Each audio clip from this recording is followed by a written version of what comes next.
Bueno, última clase teórica. Se nos terminó el ingreso. Vamos con los últimos textos de la unidad número 4, que se denomina, mejor dicho, Introducción a las áreas de la psicología. Vamos a ver todos los textos de áreas emergentes y el de ética y deontología que también tienen que estudiar. Si bien las áreas emergentes que tienen en el texto son varias y hay distintos datos para leer, no son muchas las cosas que deben estudiar. En realidad tienen una sola pregunta en cada examen de áreas emergentes. Igual las tienen que leer todas porque no saben cuál es la pregunta que les puede llegar a tocar, digamos, cuál es el área sobre la que tendrán que responder. Pero en todos los casos las preguntas sobre áreas emergentes son bastante simples, ¿sí? Si han leído los textos las van a poder responder con facilidad. Bueno, ¿todos tienen presente el concepto de área? ¿Sí? ¿Lo estudiaron bien el concepto de área? ¿No? ¿Vieron que cuando empiezan las áreas emergentes hay un texto cortito de una sola carilla de la profesora Juaneu? Bien, ahí ella define área, texto que debería estar primero porque el concepto de área debería estar antes que los textos de área jurídica, social, etcétera, pero al margen de eso, el concepto de área lo revisamos rápidamente, simplemente para que entiendan que área no equivale al lugar de trabajo. Cuando hablamos de área estamos hablando de campo de acción, estamos hablando de esfera de acción y de una acción que es específica, ¿sí? Se supone que toda área tiene un cúmulo de conocimientos acerca de ese campo de acción, un cúmulo de conocimientos ya construido o que existe la posibilidad de ser construido aún. Luego, para que exista un área o una esfera de acción específica, tiene que haber una demanda social instaurada, o sea, tiene que haber desde la sociedad alguna problemática específica que amerite que los psicólogos trabajen en ese ámbito, ¿sí? Precisamente por eso, toda área tiene sus propios objetivos y una población específica a la cual dirige sus acciones. Eso específicamente define qué es un área. El tener objetivos y poblaciones específicas, ¿no? Eso lo delimita y no el lugar en el que se trabaja. Y a ello se suma algo importante, que es que esa esfera de acción no puede ser comprendida por otra esfera de acción mayor. Entonces, por ejemplo, cuando pensamos en la psicología del deporte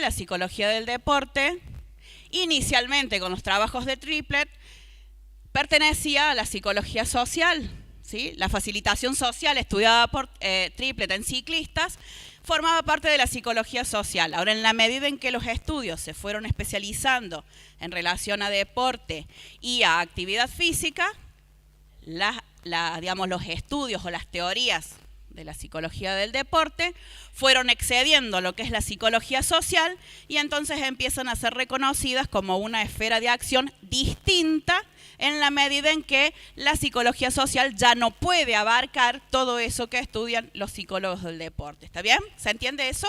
¿Sí? Entonces, en ese sentido es que en el texto se habla de áreas emergentes. Áreas emergentes serían las áreas que exceden a aquellas que actualmente están reconocidas legalmente en nuestro país o en distintos lugares del mundo. Nosotros vamos a ver áreas que son emergentes para los psicólogos argentinos y en base a lo que dice la ley provincial. ¿Está bien?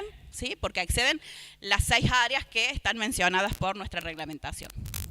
Bueno, ¿qué hace ese ruido?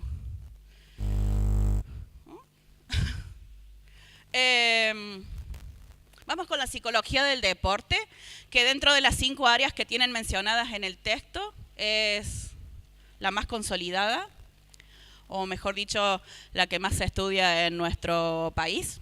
Si se fijaron en el texto, tienen una definición de psicología del deporte dada por la Federación Europea de Psicología del Deporte. El solo hecho de que exista una Federación Europea de Psicología del Deporte ya nos habla del desarrollo que tiene la psicología del deporte, ¿no? Si hay una federación es porque hay muchos profesionales que trabajan en ese ámbito, ¿sí? Ahora, en la definición nos está hablando de fundamentos, que vendría a ser producción teórica, psicológica, asociada a procesos y a las consecuencias que tienen la participación en actividades relacionadas con el deporte, ¿no? Actividades relacionadas con el deporte, no necesariamente la realización de deporte, ¿sí? Y que puede involucrar a una sola persona, como sería, por ejemplo, estudiar la motivación de un atleta que participa en las Olimpiadas haciendo lanzamiento de jabalina, o el estrés de 11 jugadores compitiendo contra 11 jugadores en una cancha de fútbol, ¿no? O sea, puede involucrar a una o a muchas personas. Cox nos propone desde la misma psicología del deporte otra definición. La define como la ciencia que aplica los principios de la psicología al ámbito del deporte y de la actividad física o de la actividad física. De esa definición podemos decir tres cosas distintas. Primero, que fíjense que el énfasis no está puesto en el deporte, sino en qué. En qué psicología aplicada a el conocimiento de una determinada temática, ¿está bien? Si no, no sería psicología del deporte. El énfasis tiene que estar, insisto, en que el estudio es de tipo psicológico. Segundo, que problemáticamente Cox habla de ciencia que hace eso. Si la reconociésemos como una ciencia, estaríamos diciendo que es una disciplina distinta a la psicología. Entonces nosotros, si bien tomamos el concepto, insisto en que la conciban como un área, como un campo de acción dentro de la ciencia psicológica y no como una ciencia distinta a la psicología. ¿Está bien? Y la tercera cosa es que dice deporte o actividad física. Y deporte y actividad física no son la misma cosa. Y eso ha llevado a la necesidad de tener que diferenciar psicología del deporte de psicología de la actividad física, y ustedes tienen que saber esos dos conceptos para responder en el parcial.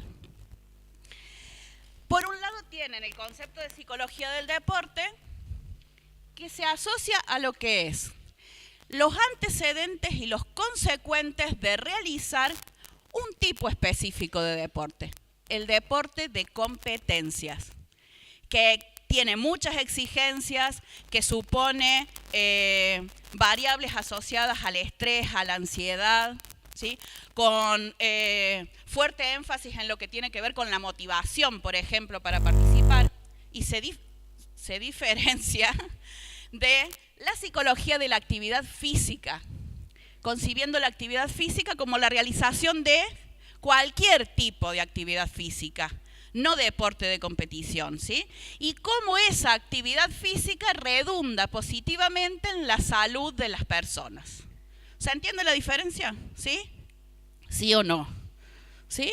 Bueno. Oh. Bien. Pensada de esa manera, digamos, desde estas dos definiciones, entonces, el psicólogo del deporte puede hacer cosas como apoyar emocionalmente a un deportista de competición o, por ejemplo, proponer qué tipos de actividades físicas puede hacer alguien que tiene una discapacidad, ¿sí?, para mejorar su calidad de vida. La amplitud o la variedad, digamos, del campo es bastante grande, bastante amplia. Si miraron en los años del texto, verán que la psicología del deporte lleva mucho tiempo de desarrollo, ¿no? Si bien los primeros estudios de Triplett, que son del 1898, en el texto dice 1890, pero la publicación del texto de Triplett es del 98. Eran de psicología social, pero él estudió la facilitación social. ¿Por qué era que los ciclistas, cuando corrían de a varios, rendían mejor que cuando corrían solos, ¿no? Las carreras. Entonces, ¿qué estoy diciendo? Que en nuestro país la psicología del deporte es un área emergente, todavía no reconocida por los colegios profesionales, pero que a nivel internacional tiene una historia bastante larga y bastante intensa, al punto de que en nuestro propio país hay una asociación metropolitana de psicólogos del deporte, ¿está bien? Entonces, de las 5 áreas emergentes que tienen, tengan presente que la psicología del deporte es un área consolidada, con publicaciones propias, con desarrollos teóricos propios y por supuesto con una lucha importante en relación a ser reconocidos como otra área del ejercicio profesional, ¿no? Entonces, si preguntamos en el parcial cuál de las áreas emergentes es un área consolidada en Argentina, la respuesta es la psicología del deporte, ¿está bien? De las 5, esta es la que ya logró ser consolidada. Bueno, en el caso de la psicología la psicología política, las autoras del texto hablan de una historia larga de la psicología política, porque inclusive ellas remontan la política a Aristóteles, ¿lo leyeron? Sócrates y demás. Inclusive sería una historia que precede al surgimiento mismo de la psicología. El tema es que al respecto hay mucha discusión. Y en realidad en nuestro país la psicología política sigue siendo un área poco consolidada, con algunos grupos que trabajan en estas temáticas, pero que no ha logrado un verdadero impacto y la inclusión hacia adentro de las carreras de psicología, ¿no?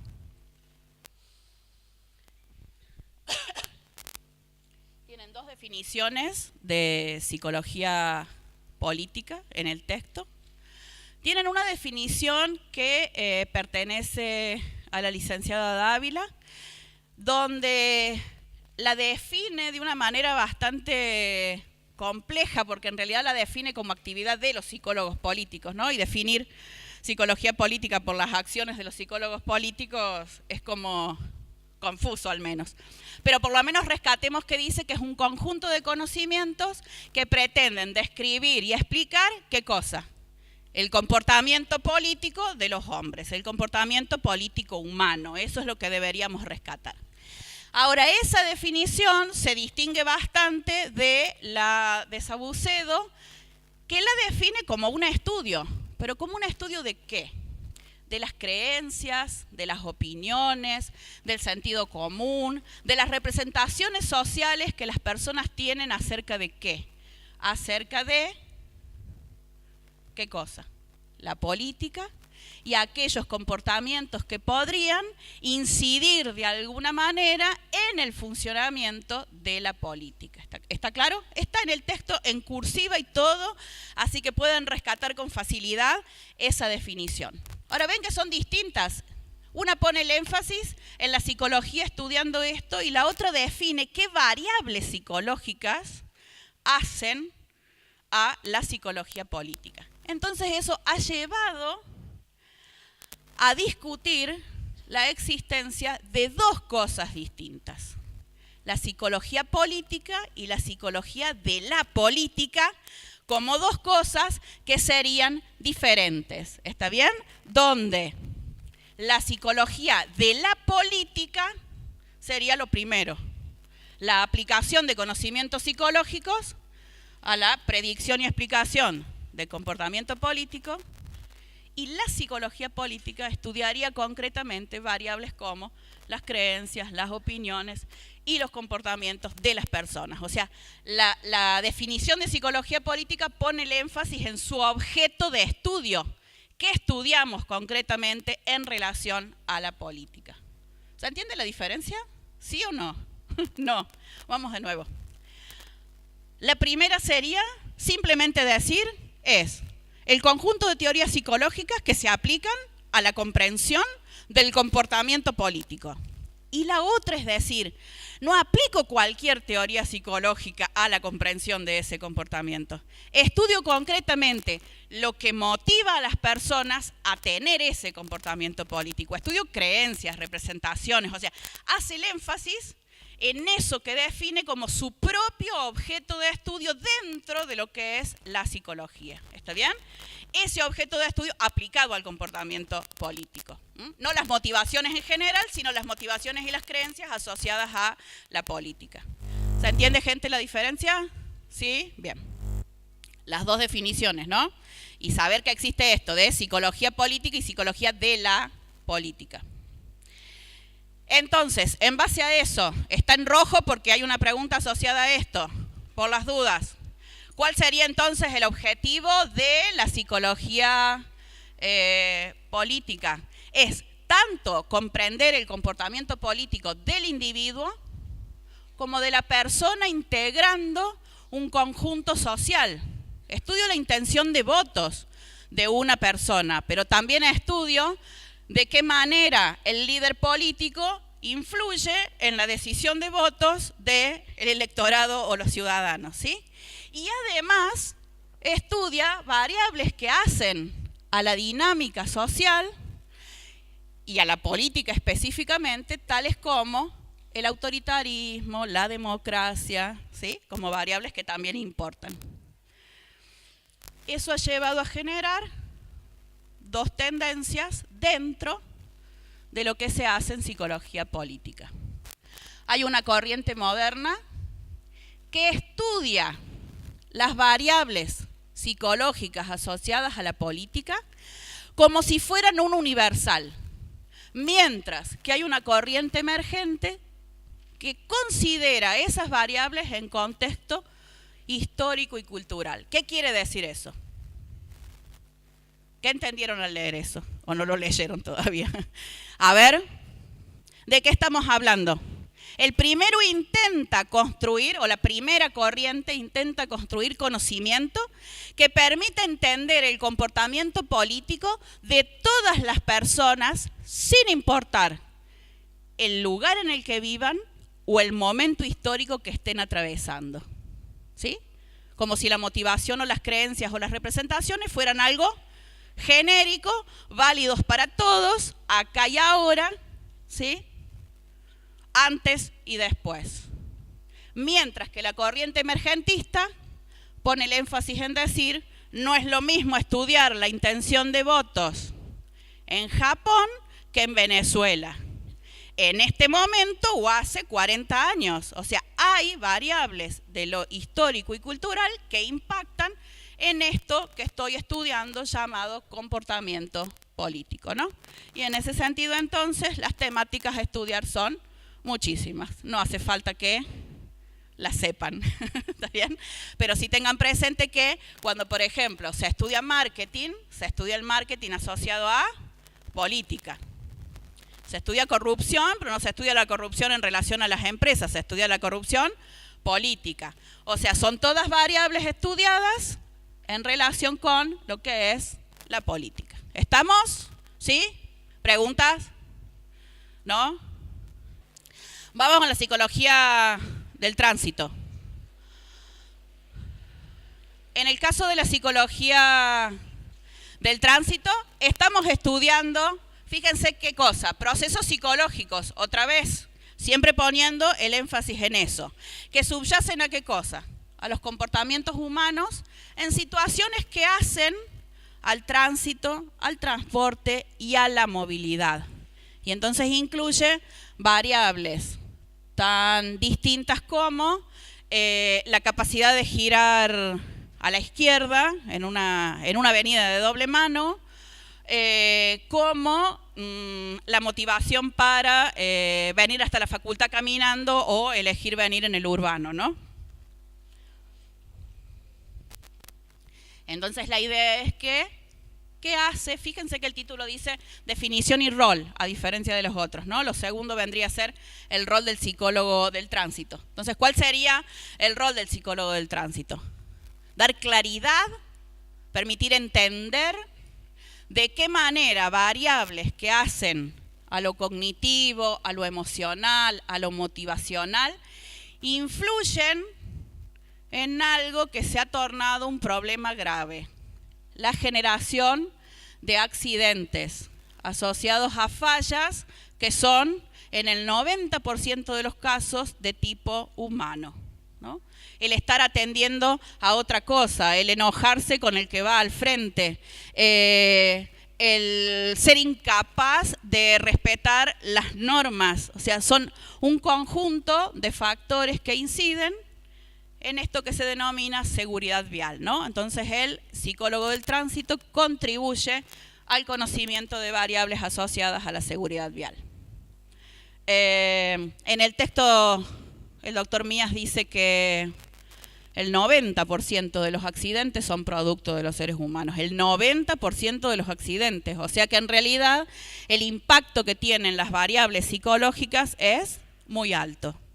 Y entonces tendríamos que poner énfasis en lo que es la prevención en función de esto, ¿no? Es bastante complejo la educación vial.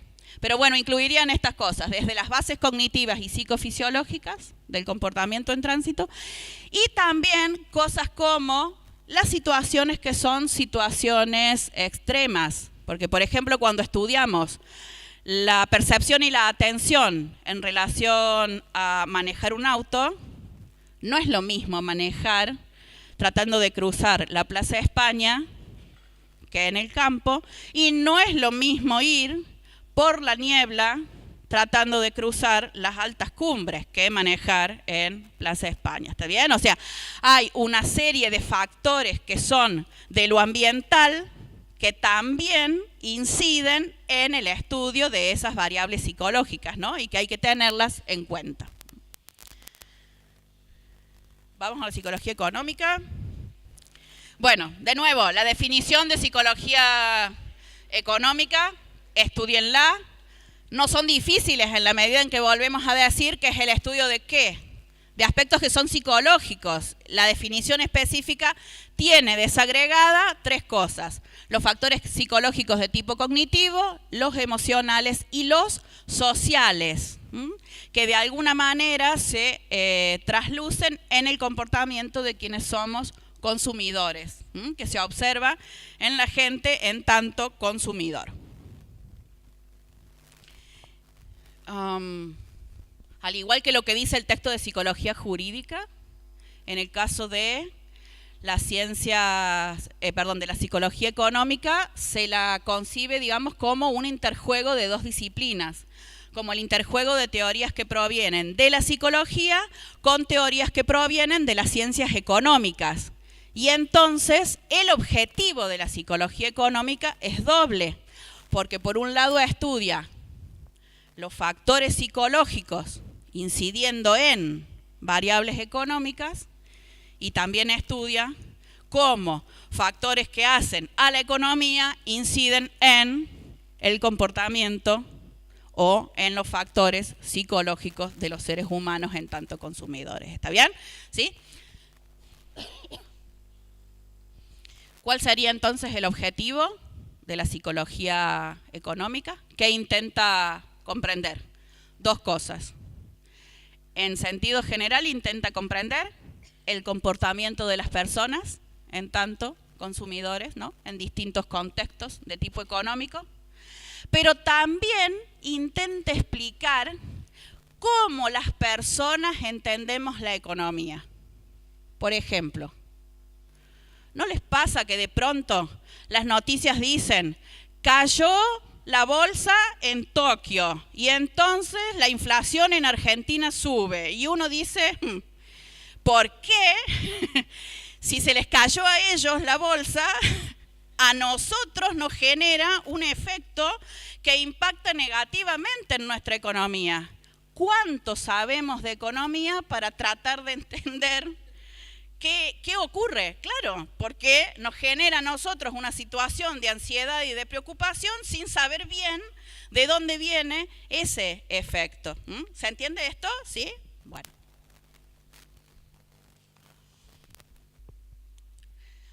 Hay además dos perspectivas distintas. Una perspectiva que sería la vieja perspectiva, que nos lleva a concebir a las personas como si fuésemos consumidores lógicos, o sea, como si siempre compráramos de manera racional, medida, en función de nuestras necesidades, calculando costos y beneficios, o sea, como si fuésemos básicamente una calculadora, una computadora. Y una perspectiva más nueva que concibe al hombre consumidor como una persona que suele equivocarse en las decisiones que toma, o sea, una persona que suele decidir los consumos en base a sesgos, ¿sí? ¿Cómo? A sesgos. ¿Sesgos? ¿Sí? O sea, a tomar decisiones en base a evaluar pocas variables. Entonces vos de pronto decís, tengo 1.800 pesos y necesito un jean, porque lo necesito para poder ir a la facultad. Y te vas a comprar, y en lugar de comprar el jean, te gastaste los 1.800 pesos en, qué sé yo, un pendrive que te resultó bonito en un determinado... Y no era lo que necesitabas. ¿Se entiende lo que estoy diciendo? Y has tomado la decisión de la compra en base a que el pendrive era bonito. Y no en base a una necesidad que tenías, ¿está bien? Entonces los seres humanos solemos hacer eso, ¿sí? Sesgar nuestras decisiones. Bueno, por último los temas que van desde estudiar la conducta, ¿sí?, del consumidor en relación a cómo toma decisiones, hasta cosas más complejas como las contribuciones que los psicólogos podemos hacer a las macro teorías económicas, o sea, nuestras propias contribuciones a lo que es la comprensión de toda la dinámica de la economía, tanto en nuestro país como en el mundo. Vamos con la psicología de las catástrofes.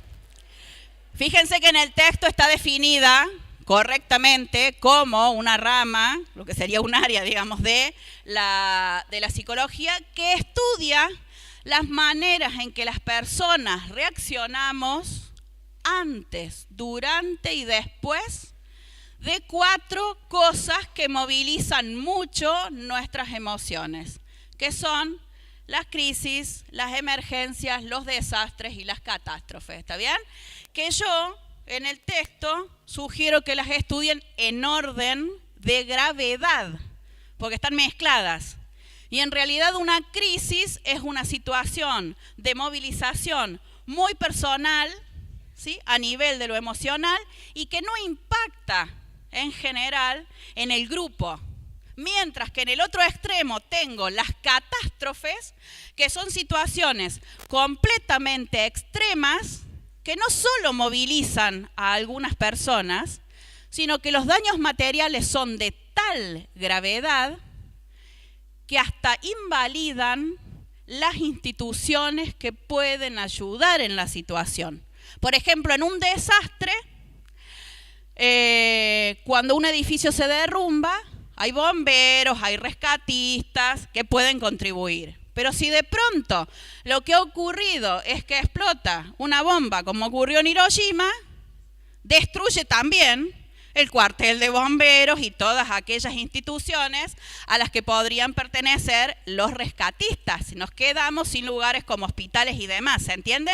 Esa sería la gravedad que tiene aquello que denominamos catástrofe. En cualquiera de las 4 ocasiones se supone que tiene que ser posible que el psicólogo de las catástrofes intervenga. Sí.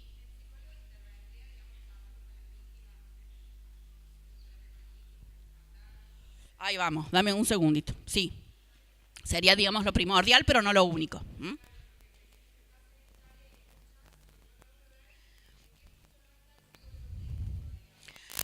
Está bien, sí. En realidad me parece que es psicología más bien de tipo sanitaria esta, ¿está bien? Pero sería un desprendimiento de... Y en realidad la sanitaria también la tenés que pensar como un desprendimiento de la clínica, claro.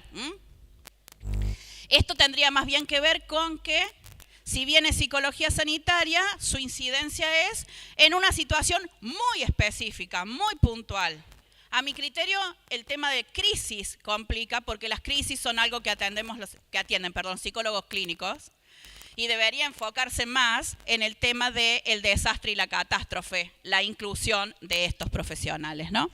Bueno, entonces, si se fijan cuál sería el objetivo, el primer objetivo y el básico de la psicología de las catástrofes es reducir las respuestas disfuncionales frente a una de estas situaciones de crisis con sus distintas gravedades. Pero también puede hacer cosas como prevenir, cosa bastante complicada porque hay que hacer campañas para que la gente esté preparada para afrontar, o hay que hacer educación para que la gente esté preparada para afrontar situaciones potenciales de desastres o catástrofes, ¿no?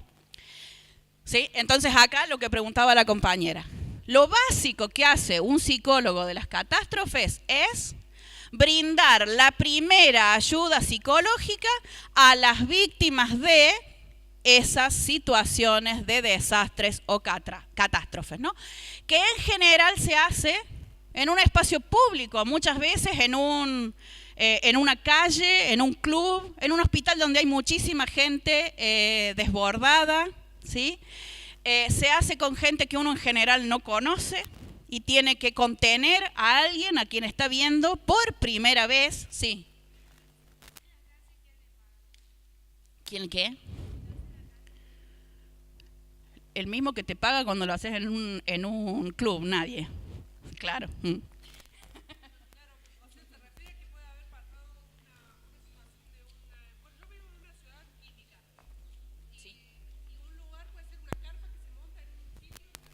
Sí, sí. Y en general los psicólogos que van a hacer esa atención saben que van a donar trabajo. Es trabajo humanitario. Así que en ningún momento se te ocurre, claro, pensar en quién te va a pagar la consulta. Para nada. Menos si es una catástrofe, donde vos sabes que ha quedado todo destruido y lo que la gente necesita es el auxilio. Bueno. Entonces, ¿cuál sería el objetivo en ese corto plazo, pero también en el mediano plazo? Que no se desplieguen los síntomas propios de un estrés postraumático, porque las situaciones de desastre y de catástrofe en general son traumáticas y el shock emocional que la persona sufre en ese momento termina desencadenando síntomas que hacen a un estrés postraumático, del tipo despertarse todas las noches creyendo que va a volver a ocurrir lo mismo, ¿no? Tener permanentemente un estado de alerta, de taquicardia, esta situación que hace que la persona no pueda volver a vivir bien hasta que lo emocional empiece a recomponerse.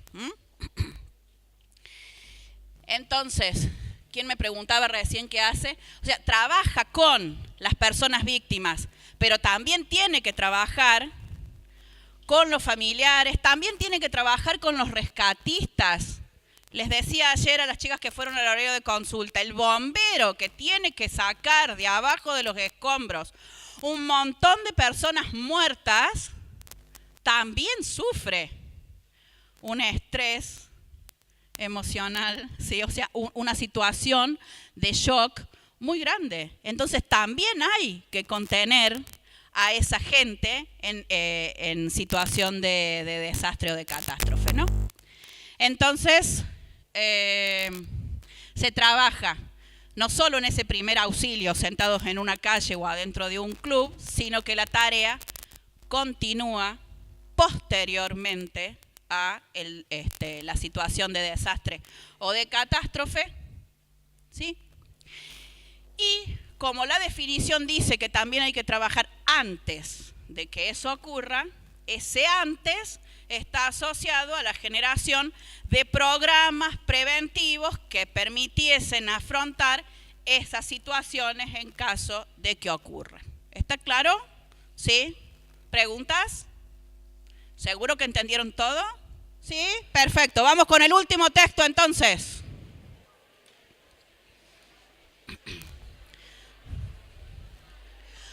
A ver, en relación con el texto de ética y deontología profesional, también tienen una sola pregunta por examen. No obstante, cada examen tiene preguntas diferentes, por consiguiente son varios los conceptos que tenemos que extraer del texto. ¿Sí? Bueno, a ver. Cuando se reciban de psicólogos, la Universidad Nacional de Córdoba va a emitir un título con el nombre de ustedes que dicen que son licenciados en psicología y ese título va a estar avalado por el Ministerio de Educación y con eso van a obtener lo que se denomina la habilitación académica. Atravesaron un trayecto de formación y estarían en condiciones de trabajar como psicólogos, ¿no? Pero además de la habilitación académica, si trabajamos en las áreas reconocidas por la ley, requerimos además lo que se denomina la habilitación legal. Habilitación legal que es otorgada por las instituciones profesionales, en nuestro caso vendría a ser el Colegio de Psicólogos de la provincia de Córdoba, ¿sí?, que nos otorga una matrícula profesional para hacer ese ejercicio. ¿Está entendido eso? O sea, necesitamos dos habilitaciones distintas, la académica y la legal. Esas instituciones profesionales tienen como función vigilar el desempeño profesional de sus matriculados. ¿Sí? Esa vigilancia se hace a partir de lo que se denomina el Código de Ética. Pero para llegar allá tenemos un montón de cosas que decir antes. ¿Está bien? Bueno, ahora, para que entendamos el texto. Como los psicólogos nos metemos en la vida de la gente, somos personas que conocemos muchos chismes, por decirlo de alguna manera, digamos. Tenemos un conocimiento directo de lo que les pasa a los otros y a veces indirecto a través de las pruebas psicológicas que administramos, y eso nos pone en una posición de poder muy grande. Y entonces eso necesita ser regulado. Entonces la idea es que los psicólogos debemos ser responsables de nuestro accionar y tenemos que aprender a accionar responsablemente, desde el inicio, o sea, desde el inicio de la formación. De ahí la idea de que el texto esté ya en el curso de ingreso, ¿está bien? Como una manera de decir, todo lo que aprendemos a hacer a lo largo de la carrera debe ser aprendido y hecho de manera responsable por la función que vamos a cumplir luego, ¿no? Bien. Para poder hablar de eso, la autora empieza hablando de ética y de moral. Las palabras ética y moral provienen del griego y del latín, respectivamente, y originalmente ambas palabras significaban lo mismo. Y de ahí la gran confusión siempre respecto a qué es la ética y qué es la moral, si son o no son la misma cosa, ¿sí? La verdad es que a lo largo de la historia los términos fueron usándose en sentidos distintos y si bien esos sentidos están emparentados, la ética y la moral serían dos cosas diferentes. ¿Estamos? ¿Está entendido? ¿Sí o no? Bien, bueno.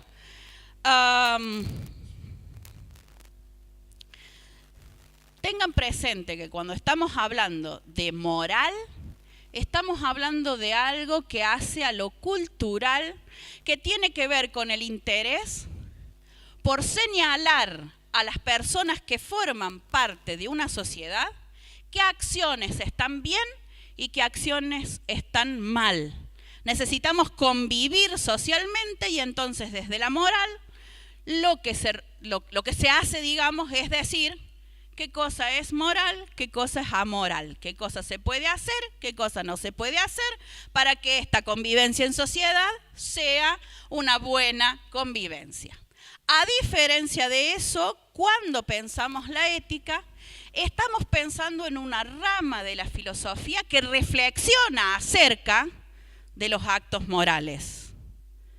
¿Se entiende la diferencia? No estamos hablando de lo que en sociedad acordamos como lo que está bien o está mal y lo establecemos como norma para convivir, sino una reflexión filosófica acerca de eso otro. ¿Está bien? Y entonces el interés es ese, reflexionar acerca de las normas y de las leyes que nos establecemos en una sociedad para convivir. ¿Está entendido? Sí. Ahora, voy a aclarar una cosa, porque cuando subrayan los textos hay frases que no tienen presentes y que es fundamental. Cuando yo digo tu comportamiento no ha sido ético, ético, no ético, es adjetivo de comportamiento. Y ahí ético equivale a moral. O sea, no está dentro de lo esperable para una sociedad. Mientras que cuando yo estudio la ética profesional, la palabra ética es sustantivo. Y esa diferencia entre que sea adjetivo y sustantivo es básica para que entiendan el texto. Cuando distinguimos la ética de la moral, la estamos distinguiendo en tantos sustantivos que se aplican de distinta manera al hablar de los temas del ejercicio profesional. ¿Está entendido? ¿Sí o no? Si no, van a tener que ir al secundario y volver a revisar qué es un adjetivo y qué es un sustantivo. Pero entiendo, digamos, que ese es un conocimiento que ya tienen y lo traigo a colación porque la autora en un momento dice, en tanto sustantivo, ¿sí? La ética es tal cosa y uno digamos, pasa por alto que dice en tanto sustantivo. No es lo mismo adjetivar un comportamiento diciendo está mal lo que hiciste y decir es ético o no es ético, usándolo como sinónimo de moral, que hablar de la rama de la filosofía que reflexiona sobre eso. Cuando hablas de la rama de la filosofía, la palabra ética es sustantivo. La definición, vuelvo a decir, de sustantivo y de adjetivo es algo que asumo que saben. Querida. Sí, mi amor.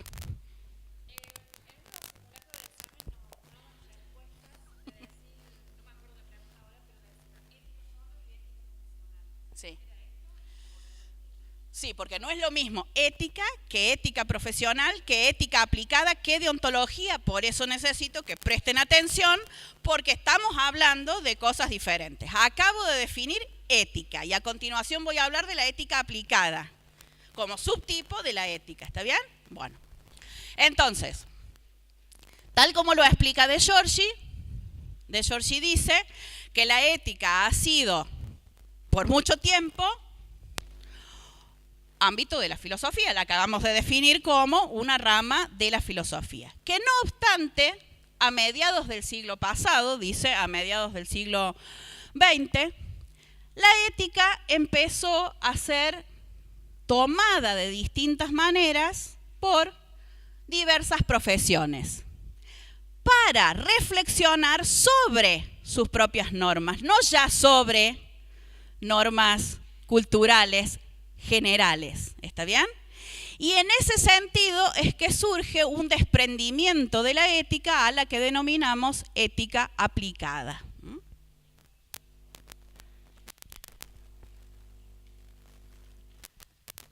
Esa ética aplicada, o esas éticas aplicadas, orientarían respecto a las acciones que debería realizar cualquier persona en situaciones concretas. O sea, ya no reflexiono acerca de la ley del aborto, sino de la necesidad de reglamentar qué hacer cuando una persona es violada y resulta de eso un embarazo. ¿Se entiende? O sea, la idea de reflexionar sobre situaciones específicas asociadas a esta situación particular.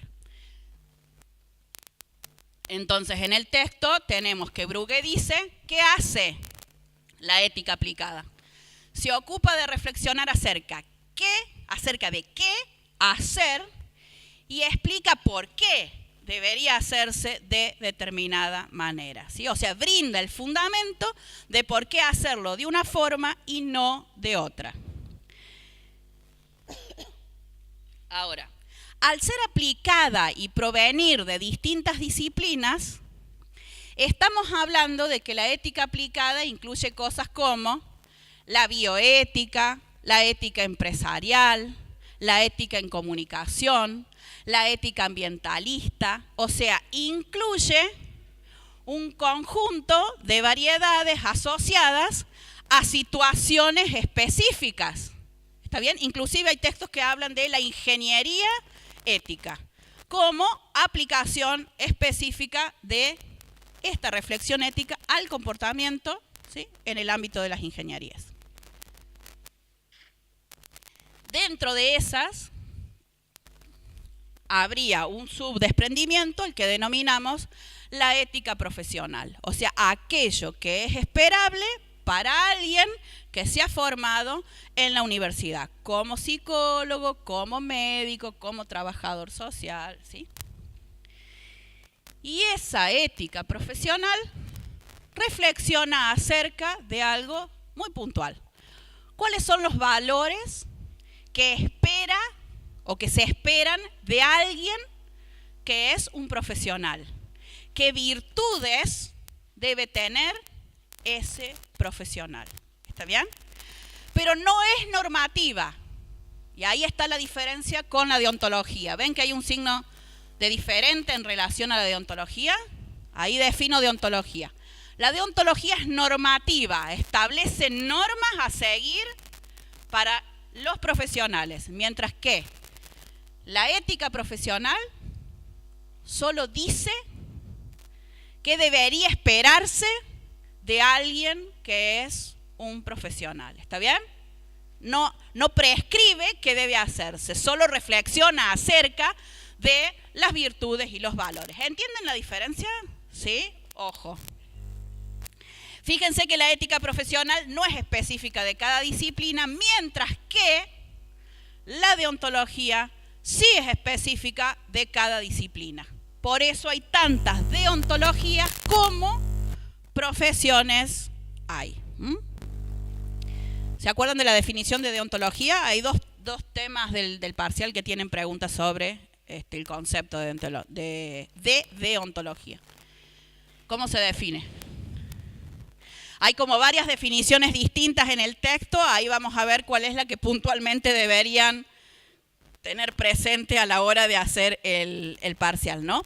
Si la analizamos etimológicamente, separamos deon de la logía y entonces decimos que es el estudio de lo conveniente, y que eso ha llevado a que Bentham diga es una ciencia de lo conveniente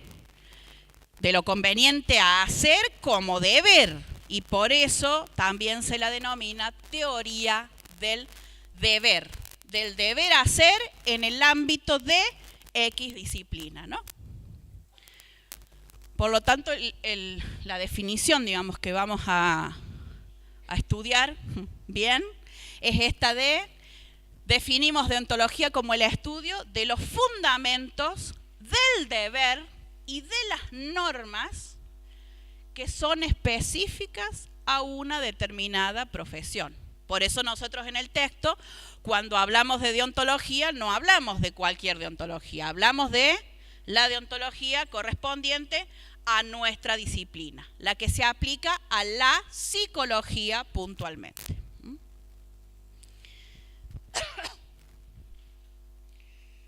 Hay una cosa de la definición de Ferrater Mora que complica la comprensión del concepto de deontología, que es que Ferrater Mora la define como una disciplina empírica y descriptiva. Y entonces uno dice, pucha, ¿no era que era normativa? Claro, ¿qué la convierte en empírica o en descriptiva? El hecho de que no es una simple reflexión, sino que considera situaciones concretas, específicas, que atraviesa, en este caso, el psicólogo a la hora de desempeñar su profesión. ¿Está bien? O sea, baja las normas de lo general a aquello que debemos hacer los psicólogos en particular, o la profesión de la que se trate, ¿sí? Cualquiera sea la deontología, ¿no? Entonces, si la aplicamos a la psicología, a la definición, ¿qué decimos que contempla la deontología? Fíjense que contempla obligaciones, deberes y derechos, ¿sí?, que debe tener en cuenta el psicólogo a la hora de ejercer su profesión. Y esos derechos de los que se habla no son sus propios derechos, son los derechos de ¿quiénes? De las personas a las que brinda su atención. ¿Está bien? El derecho del otro, el que debe ser respetado. Sí, querido.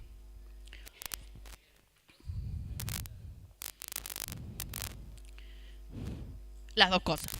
Igual la pregunta no es por ahí, así que no te preocupes, si no ya lo hubiera dicho.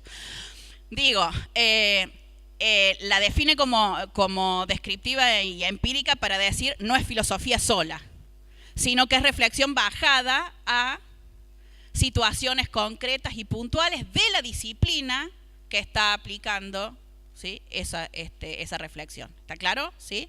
Pero es prescriptiva, es normativa en la medida en que es obligatoria.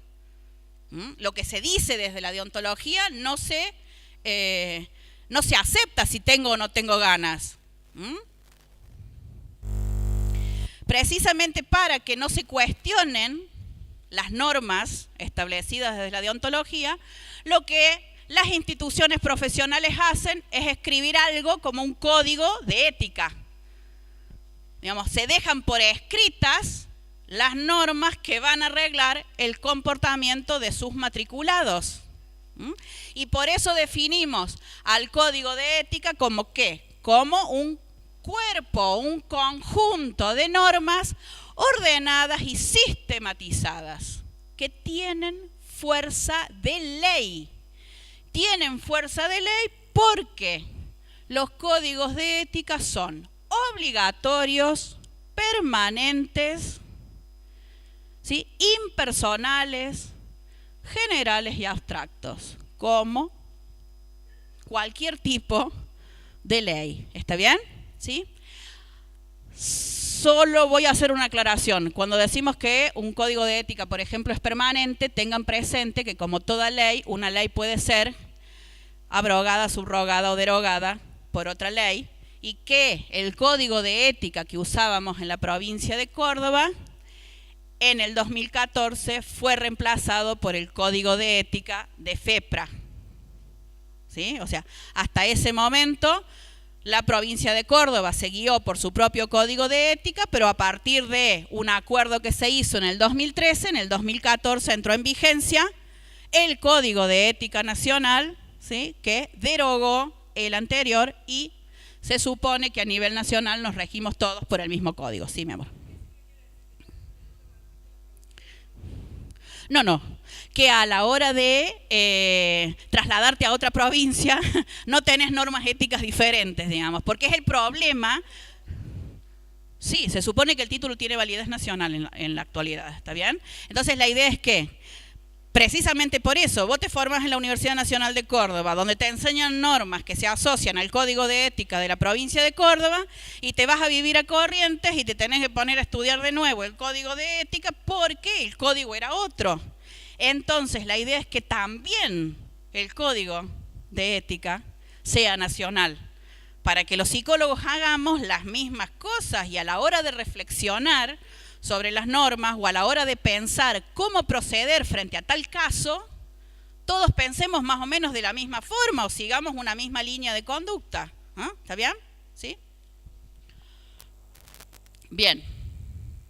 Y hay un grupo que tiene esta pregunta, asociada a que en el código hay muchas cosas mencionadas respecto a obligaciones, deberes y derechos, como el respeto a la autonomía, la confidencialidad y demás, pero que cualquiera sean los nombres que esas cosas tengan, en todos los casos los psicólogos nos guiamos por 3 principios éticos superiores, ¿sí? Se pueden llamar de distintas maneras dentro de los códigos, pero los principios éticos superiores son 3.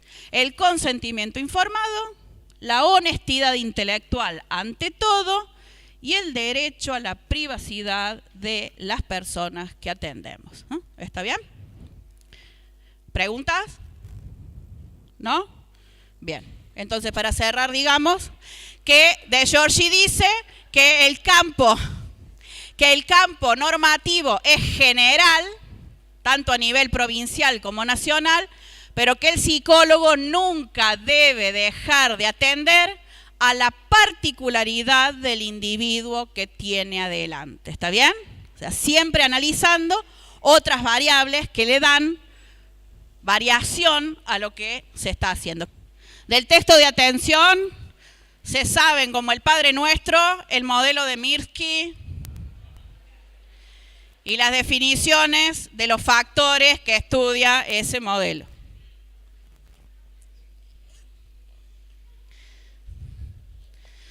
Del texto de senso-percepción, claro, procesamiento ascendente y descendente seguro.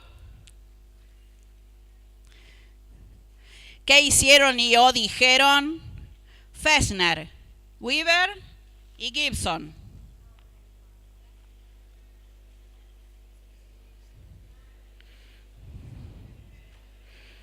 Las leyes de la Gestalt y sobre todo el concepto de constancia perceptual, bien sabido. Los procesamientos, ¿sí? Arriba abajo. Las contribuciones de Fechner, Weaver y Gibson. Tengan presente que Gibson es el autor más actual, así que léanlo bien, porque está al final del texto y como siempre hacen lo mismo, llegan cansados al final del texto y no leen el pedazo más importante del texto. La interdisciplina es trabajar en colaboración entre distintas disciplinas, mientras que la transdisciplina es desdibujar las fronteras entre las disciplinas y hacer entre todos cosas compartidas. ¿Está bien? ¿Sí? De aprendizaje se saben bien los condicionamientos y sobre todo esto de qué es un estímulo neutro, cuándo pasa a ser condicionado, qué es una respuesta condicionada, cuándo se extingue un condicionamiento. Por eso acabo de decir que constancia perceptual se lo aprenden como... porque es difícil de aplicar si uno no lo entendió. De memoria, los tipos de memoria, sepan bien lo que tiene que ver con memoria de trabajo, como concepto que reemplaza al de memoria a corto plazo. En realidad, no, por eso un concepto reemplaza el otro. El concepto viejo de memoria de trabajo, de memoria a corto plazo, suponía el funcionamiento de esa memoria a corto plazo de solo segundos. Y se borraba, digamos, la información. La memoria de trabajo viene a describir algo así como, por ejemplo, tener abiertos distintos programas mientras buscas en internet cosas y escribís en el Word y vas haciendo una presentación en PowerPoint y se te apaga la compu y se borra todo. Pero mientras tanto, la compu trabajó en distintos niveles manteniendo toda la información activa para lograr armar una composición, un compuesto. Eso es la memoria de trabajo, digamos. Es una memoria que tiene una duración corta, pero funcional mientras se está resolviendo un problema específico. ¿Está bien? Sí, claro, saber eso también. Y Ebbinghaus tienen, ¿no? Nombrado en el texto. Porque hay una pregunta sobre Ebbinghaus. De emociones, las funciones, las diferencias entre emociones y sentimientos, las contribuciones.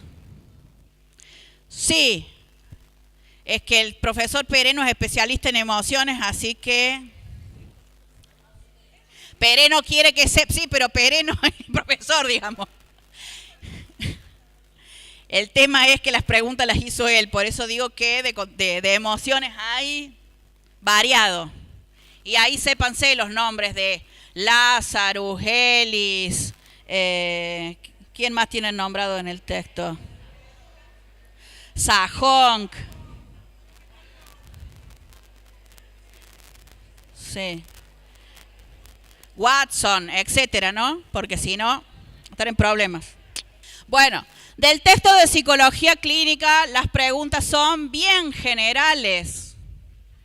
Se estudian bien la actitud clínica como algo que diferencia el desempeño del psicólogo clínico de lo que hacen los psicólogos de las otras áreas, ¿sí? Y después, por ejemplo, conceptos como qué es tratamiento, qué es investigación, qué es psicoterapia, sobre todo qué es psicoterapia. En el texto se mencionan 5 modelos de psicoterapia, si bien dice que hay 4, a continuación explica el quinto que es el de biología, así que los 5, ojo. Lean bien de qué se trata un buen modelo de psicoterapia, que está en el mismo, en la misma hoja, ¿sí? Lean bien, insisto, lo que tiene que ver con psicoterapia. Y en el texto está mencionado lo que dice la ley del ejercicio profesional acerca de lo que hace el psicólogo clínico.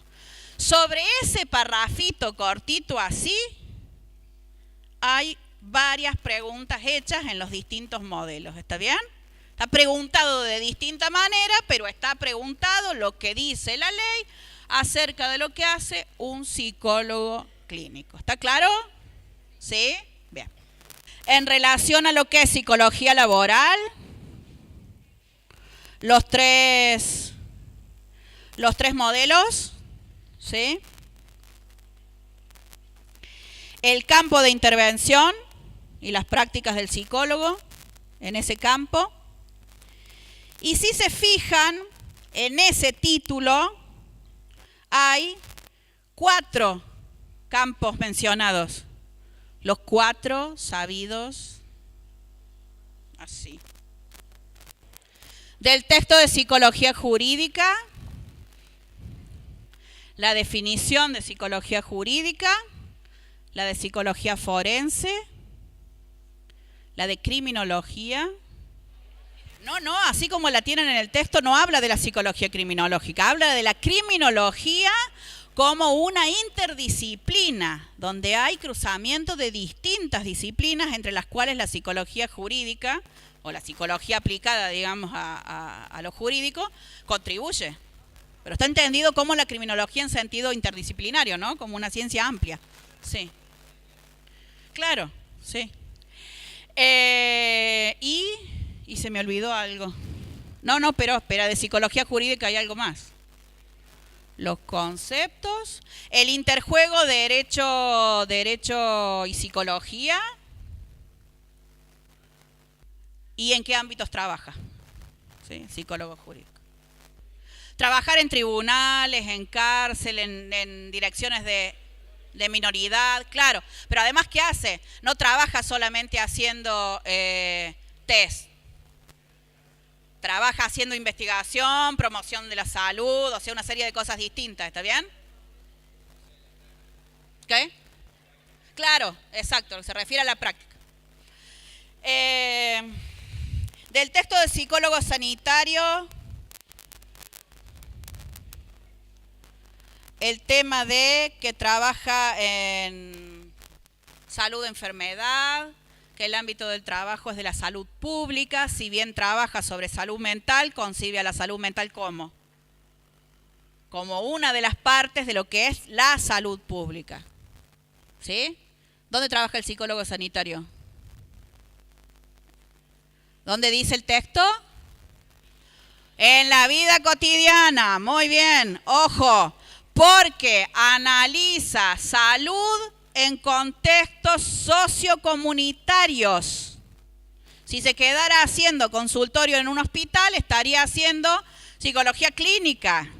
Y en realidad es sacar afuera y estudiar procesos de salud, enfermedad en lo sociocomunitario. Por eso el texto dice que se desempeña en el ámbito de la vida cotidiana. Lo mismo, lo que dice el Colegio de Psicólogos acerca de lo que hace, ¿sí? Que estaría en la última hoja, y que trabaja interdisciplinaria e intersectorialmente. O sea, no solo trabaja con otros profesionales de la salud, sino que trabaja también, por ejemplo, con las ONG, con las instituciones del gobierno, por ejemplo. O sea, sale más allá de lo que es el ámbito de la salud específica. Otra, ¿qué me falta? De la psicología social, ponen el énfasis en esta división en 4 periodos que los autores hacen, tratando de entender de qué se trata la instrumentalización de la psicología social, en qué consistió la norteamericanización de la psicología social, por qué se produjo una crisis, y ahí, por favor, entiendan bien lo que hicieron Blecher y Pichon-Rivière en Argentina y el impacto de eso en Latinoamérica. Y si la pregunta que les llega a tocar tiene que ver con cuál es la definición de psicología social de Paulin y de Correa, la definición que ellos hacen es la última etapa. O sea, lo último que dicen acerca de la psicología social como campo de problemática es precisamente la concepción que ellos tienen acerca de la psicología social. ¿Está bien? Que no es la concepción internacionalmente compartida, sino la que tienen ellos específicamente, ¿no? ¿Cómo? Sí, ellos se refieren a que es un campo de problemáticas, como lo define Ana Fernández, ¿sí?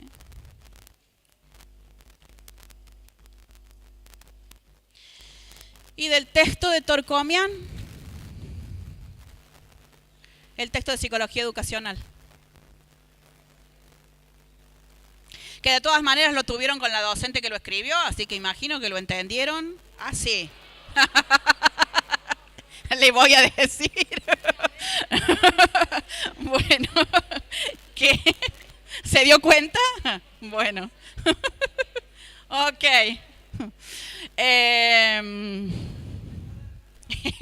El concepto de agenda educativa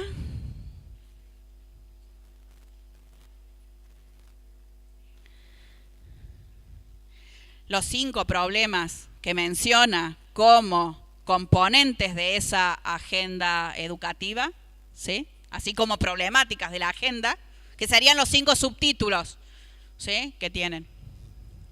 Y de cada subtítulo, ¿de qué se trata la segunda modernidad en relación a la crisis educativa?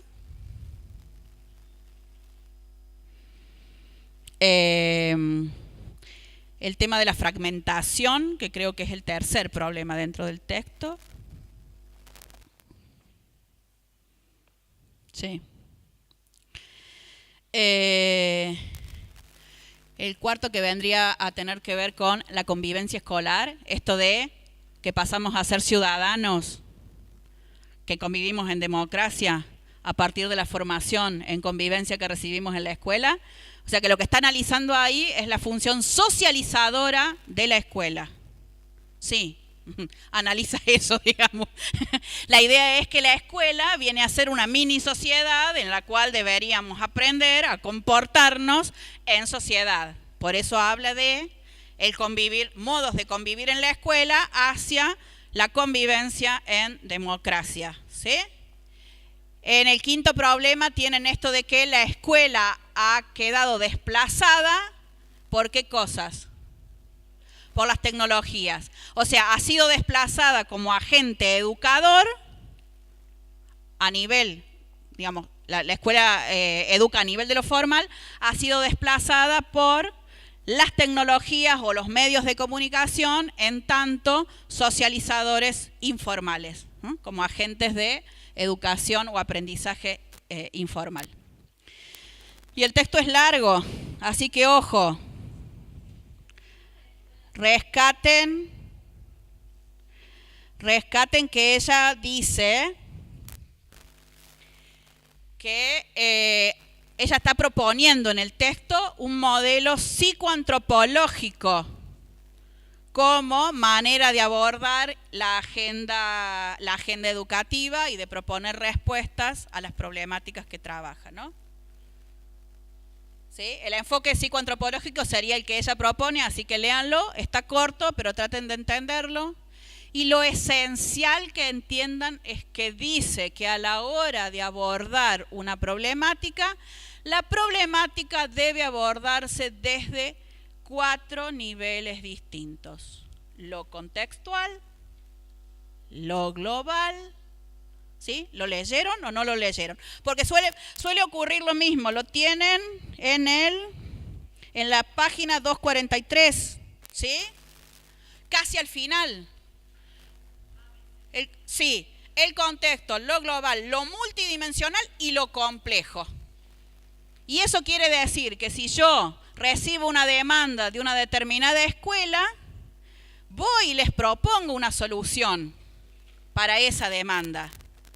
Pero debo considerar que esa escuela está inserta en un contexto social, en una ciudad específica, en una provincia, con un país que tiene ciertas leyes y políticas educativas y que hace a la educación mundial, ¿está bien?